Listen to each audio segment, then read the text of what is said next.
ماہ رمضان ماہ رمضان ماہ رمضان رمضان آیا۔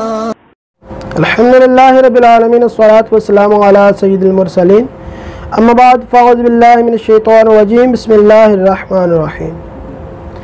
99 نیوز کے ناظرین، خراسان کے شہر نشاپور وہاں ایک لوہار رہا کرتا تھا۔ ان دنوں خراسان میں حکومت عبداللہ طاہر نامی ایک نیک حکمران کی تھی۔ وہ لوہار چند دنوں وہاں پر کاروبار کرتا رہا، پھر اس نے اپنے اہل و عیال سے ملنے کے لیے اپنے وطن واپس لوٹنے کا ارادہ کیا۔ وہ سفر پر نکلا، رات کے پچھلے پہر سفر شروع کیا۔ انہی دنوں کی بات ہے کہ عبداللہ طاہر حکمران نے اپنے سپاہیوں کو حکم دے رکھا تھا کہ راستوں کی حفاظت کرو، کہیں چوری ڈکیتی نہیں ہونی چاہیے، کسی مسافر کو کوئی خطرہ نہیں ہونا چاہیے۔ اتفاق ایسا ہوا کہ سپاہیوں نے اسی رات چند چوروں کو گرفتار کیا اور امیر خراسان عبداللہ طاہر کو اس کے بارے میں بتا دیا۔ اب اچانک ان میں سے ایک چور بھاگ گیا، جبکہ وہ تو چوروں کی تعداد بھی امیر خراسان کو بتا چکے تھے۔ اب یہ پریشان ہوئے کہ کیا کیا جائے۔ انہوں نے اسی طرح پریشانی کے عالم میں ایک غلط قدم اٹھایا سپاہیوں نے، اور یہ جو لوہار نشاپور کے رہنے والے تھے اور سفر پر تھے، اسی کو گرفتار کر لیا اور چوروں کے ساتھ ملا کر امیر خراسان کے سامنے پیش کر دیا۔ عبداللہ طاہر نے اب یہ دیکھا کہ چور لائے گئے ہیں، اس نے مزید تفتیش اور تحقیق کی ضرورت محسوس نہ کی، اور اس نے سپاہیوں پر اعتماد کرتے ہوئے کہ یہ چوری کرتے ہوئے پکڑے گئے ہیں، انہیں جیل میں ڈال دیا۔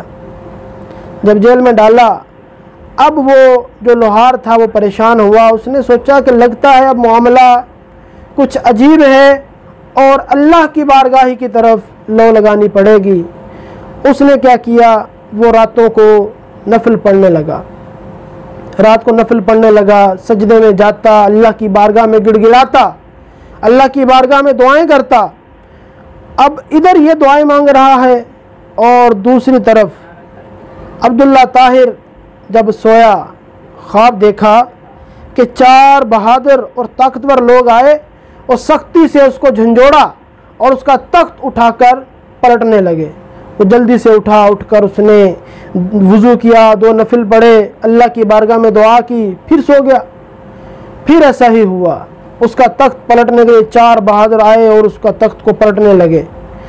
جب یوں ہی 3 بار ہوا، اس نے جلدی سے جیلر کو بلایا، جیلر کو بلا کر کہا مجھے یہ بتاؤ کہیں کوئی ناجائز اور جھوٹے مقدمے میں قیدی جیل میں تو نہیں؟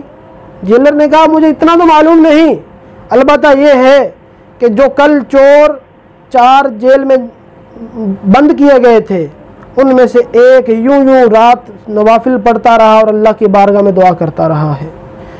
امیر خراسان عبداللہ طاہر نے فوراً اسے بلایا، تحقیق حال کی، پتہ چلا تو سب سے پہلے امیر خراسان عبداللہ طاہر نے اس سے معافی مانگی اور اسے کہا میری 3 باتیں ہیں، آپ ان کو مان لیں۔ پہلی یہ کہ آپ مجھے معاف کر دیں، دوسری یہ کہ میری طرف سے 1000 درہم قبول فرمائیں نذرانے کے طور پر، اور تیسری بات یہ ہے کہ آپ کو جب بھی کوئی پریشانی ہو آپ میرے پاس آئیں، مجھے بتائیں، میں آپ کی پریشانی دور کروں گا۔ اس لوہار نے کہا پہلی بات تمہاری مان لی، تمہیں معاف کیا، دوسری بات بھی مان لی، 1000 درہم بھی قبول کرتا ہوں، لیکن تیسری بات میں نہیں مان سکتا۔ امیر نے پوچھا یہ کیوں نہیں ہو سکتا؟ اس نے جواب دیا کہ وہ خالق و مالک، وہ دونوں جہاں کا رب، جو مجھ جیسے فقیر کے لیے بادشاہ کا تخت الٹ سکتا ہے، تو میں اس کے در کو چھوڑ کر کیوں تیرے پاس پریشانی لے کر آؤں؟ میں اپنے اسی خالق و مولا کی بارگاہ میں عرض کروں گا، اپنے اسی رب کی بارگاہ میں عرض کروں گا۔ محترم ناظرین، دیکھا آپ نے، اللہ رب العزت بھی قرآن پاک میں فرماتا ہے ادعونی استجب لکم، مجھ سے مانگو میں دوں گا، مجھ سے دعا کرو میں قبول کروں گا۔ اور ایک آیت میں ہے کہ اللہ کریم شہرک سے زیادہ قریب ہے۔ یہاں پر میں یہ ضروری بات 3 پوائنٹ لازمی ہیں، بہت ضروری ہیں جو عرض کرنا چاہوں گا۔ پہلی بات، اللہ رب العزت سے مانگنا ہے، اللہ کے نیک بندے، اولیاء اکرام اور رب تعالیٰ کے مقبول بندے ان کے وسیلے سے مانگنا ہے، نہ تو رب کو چھوڑ کر بندوں کے ہونا ہے، اللہ کے نیک بندوں کے رستے پر چلتے ہوئے رب کی بارگاہ میں جانا ہے۔ دوسری بات، بعض لوگ کہتے ہیں کہ اللہ ہماری سنتا نہیں ہے، ہماری تو دعائیں قبول نہیں ہوتی ہیں، ہماری تو سنی نہیں جاتی۔ ایسی باتیں کرنا سخت گناہ ہے، اللہ سے شکوہ کرنا نہایت کبھی ہے، اور بعض الفاظ تو ایسے ہیں جو سیدھے سیدھے کفر بن جاتے ہیں۔